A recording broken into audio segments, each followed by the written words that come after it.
É isso. Vamos lá. Vamos ver a coletiva de Rogério Ceni. Só um adendo aqui, porque a gente critica, pelo menos eu critico muito o Rogério Ceni em relação a essa questão de interromper nas perguntas e tudo mais, e eu gostei dele ter se policiado dessa vez, né? A gente tem que dar César o que é de César, tem que ser justo nas análises, né? Quando o Rogério Ceni interrompe, quando ele é indelicado em alguns momentos, né? Eu tô aqui para poder criticar, então eu também tenho que estar aqui para poder elogiar, né? Ou reconhecer quando ele tenta se policiar para fazer diferente, né? Então ele na ansiedade de responder, né? O Rogério Ceni é um cara ansioso, dá para ver tranquilamente. Ele é um cara ansioso, ele é um cara workaholic, então ele tá ali sempre ávido para responder. E aí, nessa ansiedade dele, ele termina interrompendo. Mas dessa vez ele desculpa, né? Esperou, deixou o repórter perguntar e depois ele respondeu, né? Ele até falou, né? Que a pergunta foi longa, ele, não, repete a primeira parte e tal. E aí, enfim, ele foi correto, né? E fez o que tem que ser feito na posição que ele está. Então, dessa vez aí, né? Não tem crítica, não. Dessa vez tem elogio ao Rogério, como eu disse, né? Quando merecer crítica, vai ser criticado. Quando merecer elogio e a gente tiver que reconhecer, né, alguma coisa, ele vai ter esse reconhecimento,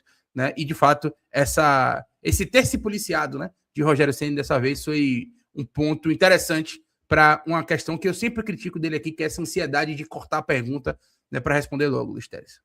Assim, Soneirão. Vamos lá. Boa noite, professor. Eu queria que você falasse a respeito da estreia do Léo Vieira, né? Ele chegou há pouco tempo e por que a escolha dele para ser titular na noite de hoje? O Léo, a principal escolha é o ritmo de jogo. O Léo vinha jogando muitos jogos em sequência, né? Poderia ter ido com o João Paulo, foi uma opção minha, conversando eu e o Duda, né? O Duda trabalhou mais com o Léo diretamente, esses 3 treinamentos. Sábado ele treinou com a gente, segunda e terça, né? O João, eu já tinha visto 7 jogos do João, que eu comuniquei ao João hoje que o Léo começaria o jogo, fiquei também, foi uma decisão difícil para mim, porque um jogador já está aqui há bastante tempo e o outro está chegando, mas o Léo, de qualquer maneira, teria que jogar em determinado momento, e eu queria... eu trabalhei com o Léo faz 12 anos. Eu vejo pela TV, vejo os jogos, mas eu acho que o Léo, ele é um cara tranquilo, calmo também, e eu acho que o principal fator foi o ritmo de jogo. O Léo vinha de todos os jogos jogados no Campeonato Brasileiro.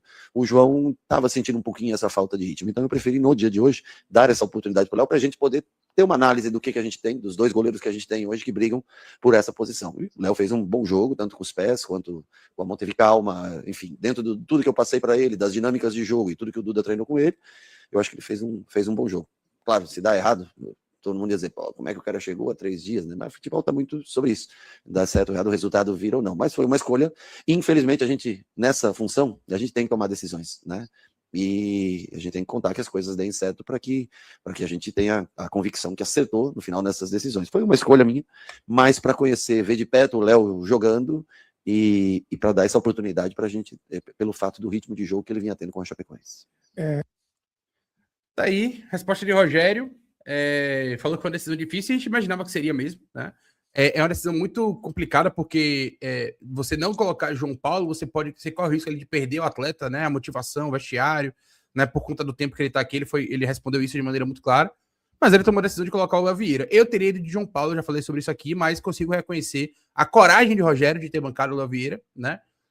Elogiar também o Duda Varjão, que nesses 3, 4 dias aí conseguiu colocar o Léo apto, né, dentro da proposta do que é o jogo do Bahia, porque quando a gente estava com problemas no gol, todo mundo aqui criticava, né, a grande maioria do chat criticava o Duda, questionava o Duda, né, e depois que o Ronaldo se estabeleceu no gol, ninguém passou a elogiar a Duda, ou agora com o Léo Vieira chegando em pouco tempo ele apto também, ninguém elogiou o Duda, poucas pessoas falaram o nome do Duda, né, então acho que vale também te ressaltar o nome de Duda Varjão, nosso preparador de goleiros, que estava fazendo um trabalho excelente com o Ronaldo. Infelizmente veio a lesão e ele já conseguiu preparar o Léo em 3, 4 dias para poder estar apto aí para esse jogo. Então, coragem de Rogério, mérito do Léo pela partida que fez, né, do Léo Vieira, e também mérito para o Duda Varjão, que conseguiu nesse pouco tempo preparar o jogador dentro da proposta do que o Bahia precisa, Luiz Teres. Exatamente, né? A gente falava ontem de como a gente entendia que era um risco muito grande, né? E até eu classifiquei como errado, né? Assim, eu acharia que seria um erro escalar Léo Vieira hoje, mas dentre os argumentos possíveis que eu enxergava como possível era justamente assim, o grande argumento era o ritmo de jogo, a quantidade de jogos jogados no ano, jogos de alto nível, né? Que a gente fez a comparação com João Paulo, que o único jogo de alto nível para valer que ele fez mesmo foi o jogo contra o Remo, né? E o que ficou daquele jogo foi uma impressão, sobretudo impressão, tá, negativa, né? Por conta do lance da bola que era defensável, ele não defendeu no primeiro lance, ter terminado com a goleada, etc. Não ter sido nenhum jogo de 90 minutos, terminar como terminou. Os outros jogos dele no ano, que ele estava em forma, foram jogos contra equipes fracas, ao passo que Léo Vieira vinha fazendo jogos contra grandes equipes na Série A. E isso foi o que foi ponderado. Eu acreditava, sobretudo em relação ao conhecimento do sistema, de soltar a bola, e como o papel do goleiro no sistema do Bahia é fundamental. A gente fala isso aqui, não vou dizer eu falo, mas nós falamos isso aqui há muito tempo, né? Que o escolhido não seria ele por conta do sistema de jogo. Boa noite, Rogério. Falando especificamente sobre a lateral direita, hoje você teve o retorno, né, do Acevedo ao time titular, né, após um jogo cumprindo suspensão, e também teve o retorno do Gilberto, depois de um período tratando ali da apendicite. Como é que você pensa essa posição para as próximas partidas? Retorna o Gilberto, que teoricamente era o titular da posição no início da temporada, e tem o Acevedo em grande fase nesse momento. Como é que você pensa para os próximos jogos? É uma decisão difícil, né? É que hoje, o que eu pensei, eu já tenho o David voltando, eu tenho Everton voltando, eu não posso arriscar dois caras do mesmo lado, era uma escolha, ou mantinha Gabriel Xavier com o Gilberto, ou tentaria um David com o Nico, que já está com ritmo de jogo. Essa foi o meu pensamento, mudar numa última linha, duas posições, com dois jogadores voltando de lesão, eu acho que é um pouco pesado, acho que eu correria risco demais. E o que o Atlético tem de bom? Esse contragolpe, né? Provavelmente o Gilberto, assim como o Everton cansou, o Gilberto também cansaria. E aí eu não tenho troca para todos, né? Eu não tenho essa troca para todos. Então, o Gilberto já voltou, treinando bem. Tecnicamente, eu acho o Gilberto um ótimo jogador. Vamos analisar bem a parte física, né? Mas é um jogador que, junto com o Roman, são os dois laterais direitos de origem. É que o Nico, desde a final do Campeonato Baiano, entrou muito bem naquela função. E é uma concorrência que é difícil, é bom ter bons jogadores. Lógico que um fica, às vezes, um pouquinho mais triste, chateado, porque não está tendo seus minutos, mas com certeza o Gilberto é um jogador que nós vamos usar no decorrer. Se não começar no próximo domingo, estará jogando em outros jogos, sem dúvida nenhuma. Basicamente, ele falou que a Acevedo não está dando chance para ninguém jogar na lateral direita, né? Exatamente. É o que eu respondi. O campo está falando, né? Por si só. A Acevedo abraçou aquela função, aquela posição, e vai ser difícil de girar. Né? É isso. E ajustou, assim, não só a questão individual do Acevedo, mas a parte coletiva do Bahia melhorou com o Acevedo ali. Né? A parte defensiva, a parte de construção, a saída de bola, o Bahia, em termos gerais, né? Em termos de coletividade, melhorou com o Acevedo ali. Então, assim, não tem motivo nenhum para tirar a Acevedo da lateral direita hoje. A Acevedo virou hoje o lateral direito do Bahia neste momento. Exato. E abre espaço para duas coisas importantes. Uma, assim, o Bahia, eu sempre coloco aqui, né, e sobretudo depois da saída de Rezende, que a gente tem uma lacuna como ferramenta no elenco, um jogador, né, mais centralizado, um primeiro volante de mais força, de mais altura, etc. E essa não contratação de um atleta dessas características residia muito no excesso de jogadores disputando aquela posição. Você tinha Caio Alexandre, Acevedo, o desenvolvimento de Sidney, né? Então isso afetava ali uma contratação, o Bahia atacar o mercado para um jogador desse tipo. Nesse momento, não. Nesse momento, com Acevedo na lateral direita e uma iminente não renovação de Gilberto ao final do ano, por exemplo, você tem espaço para atacar o mercado numa posição que eu acho fundamental, inclusive para o Bahia dar esse salto, né, em relação aos adversários. Boa noite, professor. Parabéns pelo resultado. Hoje eu queria fazer uma pergunta diferente do que normalmente faço de análise. Rogério, eu queria, na sua visão e opinião, entender o que é que falta ao Bahia, que às vezes dá a sensação que existe um limitador no elenco. Como assim um limitador? Às vezes que o Bahia tem a oportunidade de dar um passo a mais, por exemplo, ano passado, e algumas outras oportunidades, teve a chance de ser líder dependendo apenas de si. Contra o Fluminense, não estou dizendo que tinha que ser campeão da competição, mas tinha uma chance iminente de se classificar e acabou não conseguindo. Houve outras situações que o Bahia dependia apenas de si mesmo e não conseguiu ir à frente. Aí encaixa esse limitador que eu quis perguntar. O que é que falta para quando chegar os jogos que o Bahia depende apenas de si, o Bahia dar um passo à frente e mostrar consolidez do trabalho que é muito bem feito pelo senhor? Bom, com relação ao Fluminense, eu acho a equipe do Fluminense muito boa. Tanto que hoje, ao menos estava ganhando o jogo, não sei se continua ganhando ou não, mas estava ganhando o jogo e se consolidando junto com o Palmeiras ali na frente, né? Então a equipe do Fluminense é muito boa. Qualquer encontro que você tiver com o time do Fluminense, nós já empatamos jogos aqui esse ano, né? Empatamos com eles aqui. Ano passado ganhamos de 1-0, sofrido o primeiro jogo de Copa do Brasil. Então determinados times talvez tenham estejam mais preparados que a gente, tem um melhor treinador, tem talvez um outro melhor jogador, ou um melhor conjunto de jogadores, né? O que eu destaco sempre é que um clube de futebol que não é gerido por uma SAF, ele tem o objetivo daquele momento, né? Como que nós vamos trazer um jogador, por exemplo, de 25 milhões de euros com 28, 30 anos? É difícil, né? A empresa, ela pensa no lucro, o clube pode gastar até o último centavo, às vezes até dever um pouco, né? Pode passar desse limite com certos jogadores. O que fica é que nós temos jogadores jovens para tentar desenvolver. E talvez em momentos agudos, isso possa fazer diferença contra equipes que podem se dar ao luxo, como o caso, por exemplo, do Palmeiras, que trouxe o Arias agora, repatriado, por um valor altíssimo, mas é um cara que entrega muito no momento, né? Então, essa é a diferença de uma empresa que gerencia o futuro, e às vezes, logicamente, pode se faltar alguma coisa no presente, e para ter no futuro, né? Às vezes pode fazer falta uma peça ou outra. Eu acho que todos eles dão o seu melhor. Se nós não conseguimos uma posição melhor, talvez porque outros elencos, treinadores, treinador, possam estar num momento um pouco à frente da gente, né? Mas vamos tentar novamente esse ano fazer o melhor que a gente pode com o nosso esforço, com o esforço dos atletas, com a dedicação e a capacidade de todos nós juntos. E aí, Lestes, você falou alguma coisa aí durante o... Não, só falei que ele olhou, estava dizendo que ele estava olhando para a Cadu, né? Ele sempre, quando dá respostas relativas à contratação, à formação de elenco, etc., ele sempre olha para a Cadu, e Cadu acompanha todas as coletivas, né? Está sempre lá. E assim, sobre a análise, sobre a avaliação dele, ele falando, é a realidade, né? O Bahia faz muito mais do que pode, né? E aí faz muito mais do que pode por uma série de fatores, né? Faz muito mais do que pode porque tem mais equilíbrio de elenco, porque tem um elenco que já está junto há muito tempo, que ajuda bastante. Tem um treinador que está junto há muito tempo, que também ajuda bastante. Porque tem um suporte estrutural, né, da maior qualidade possível, isso também influencia.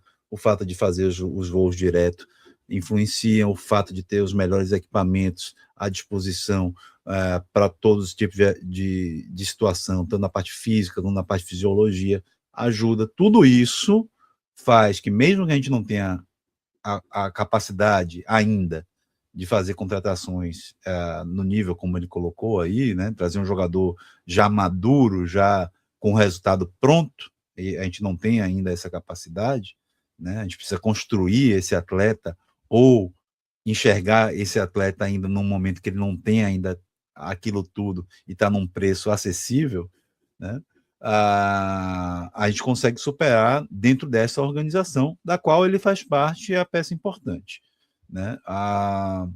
Mas eu acho que a gente vai chegar num momento que a gente vai conseguir até, por exemplo, repor saídas de jogadores até construídos na base, com jogadores um pouco mais maduros. Acho que quando a gente chegar, acho que a gente vai conseguir chegar nesse nível, mas é para um médio e longo prazo.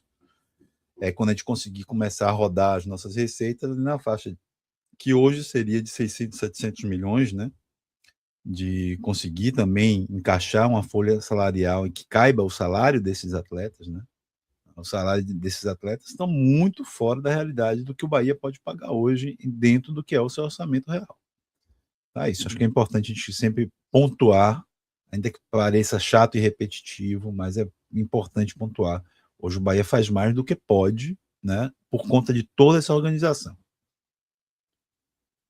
Boa noite, Rogério. Você falou que essas próximas semanas vai ser o calendário mais apertado agora nessa primeira janela antes da Copa, né? Da semana do jogo de Copa do Brasil. O Bahia vem nesse momento de 10 dias de descanso / treino e enfrentou um Atlético Paranaense que vinha de 3 dias com um jogo, com a viagem no meio, né? O quanto da tua estratégia para hoje e para o restante da temporada vai também se basear um pouco nessa diferença física que o Bahia vai ter em muitos momentos contra adversários, de estar mais descansado e de estar pegando adversários que talvez venham mais combalidos? Olha, eu acho que nós temos que podemos ter muitas oportunidades realmente com equipes que estão jogando outra competição internacional e vamos ter essa, em tese, né, a vantagem de você ter às vezes uma semana para se trabalhar. Nós precisamos ter todos os jogadores à disposição. Se você tem bastante opções à disposição, essa semana é de muito valor. Às vezes, quando você tem muitas ausências, muitas lesões, você esbarra num limite que você tem para chegar.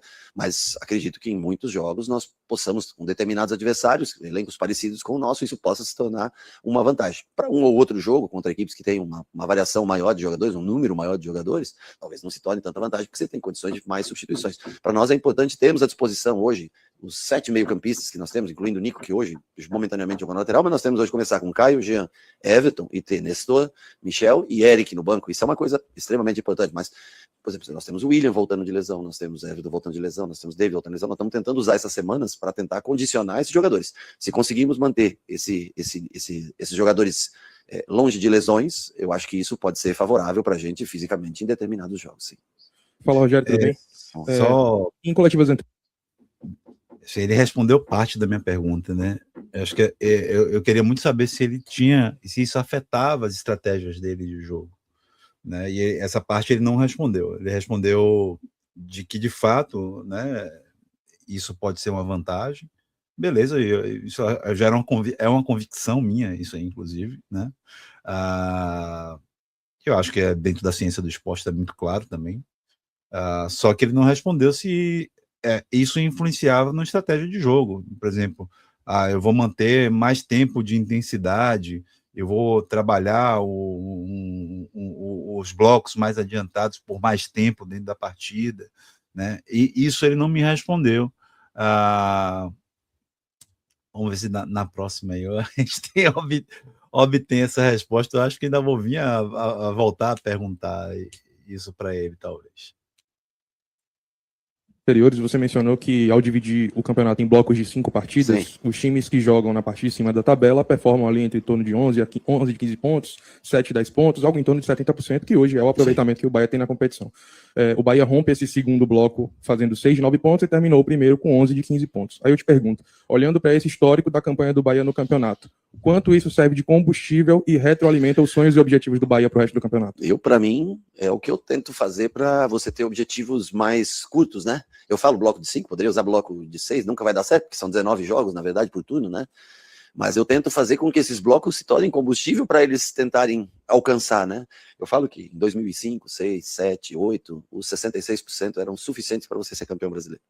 Mas que nos últimos anos, essa força que Flamengo e Palmeiras adquiriram, e até o Botafogo no ano que foi campeão, esses times passam já hoje de 70%. Você vê o próprio Palmeiras de aproveitamento hoje, né, com 19 pontos. Claro que é difícil para você ser campeão brasileiro, não é uma coisa, né, não é o normal, natural, tanto que não acontece há tanto tempo. Mas eu acho que se a gente conseguir se posicionar através dessas contas, e claro, nós temos Palmeiras e Flamengo dentro dos nossos próximos 3 jogos, e o outro é Mirassol fora de casa. É difícil, mas eu acho que é uma maneira de fazer com que eles se sintam no jogo, que eles tenham a paixão pelo jogo. Menos que 10 pontos de 15, você não briga pelo título. Títulos você quer 11, 12, 10, um bloco. Agora, é difícil você manter isso contra equipes tão boas que você enfrenta, né? Depende se pega 2 jogos fora de casa, seguido, tal, né? Por isso que nós temos que aproveitar cada oportunidade que o campeonato nos dá. Por isso que eu fiquei, o Barão não falou ali, mas eu fiquei tão, né? Não foi, assim, eu fiquei decepcionado comigo mesmo pelo jogo do Remo, porque não que o Remo é uma boa equipe, jogando dentro, tem uma torcida também que compareceu no estádio, tudo. Mas eu via como uma grande oportunidade de atingir essa pontuação, né? Até acho que talvez me cedi um pouco na entrevista, mas era uma coisa que me incomodou, a maneira como nós perdemos aquela oportunidade. Ela não volta mais, né? Então, assim, aí a gente tem que se superar muito e ser muito assertivo dentro de casa. E dentro de casa você também pega adversários como foi o Fluminense, que veio aqui e empatou, como vem o Atlético, que vem bem e teve a oportunidade. Não é fácil você se manter firme, coeso dentro de casa, quando você tem uma oportunidade que você pode beliscar fora, você tem que aproveitar, né? Mas eu até falei, me cedi um pouco talvez até na entrevista, né? É que você quer tanto aquela oportunidade, você quer tanto dar um passo acima. Mais uma vez reconhecendo o que a gente bateu naquela entrevista do Remo, né? Exatamente. Parabéns, Rogério Ceni. Parabéns. Reconhecendo que se cedeu naquela coletiva lá. Que às vezes você também, né? Minha vida é o jogo. Minha vida ela é voltada para construir a vitória, para construir esse triunfo como foi o de hoje. Hoje eu vou feliz para casa. Não, Felipe, porque nós fizemos acontecer as coisas. E é assim, quando você tem a oportunidade, você vê que ela existe. Porque eu falei pro Charles aqui nos primeiros 30 minutos de jogo, eu falei pro Charles, o jogo tá... Nós tivemos muitas oportunidades nos primeiros 30 minutos de jogo, então o jogo tá bom para nós, né? E parece que naquele dia nós não aproveitamos, mas a vida é assim, você tem 50, 60 jogos, às vezes você desliga em um outro jogo, alguns times não desligam, e por isso que eles são campeões. Valeu.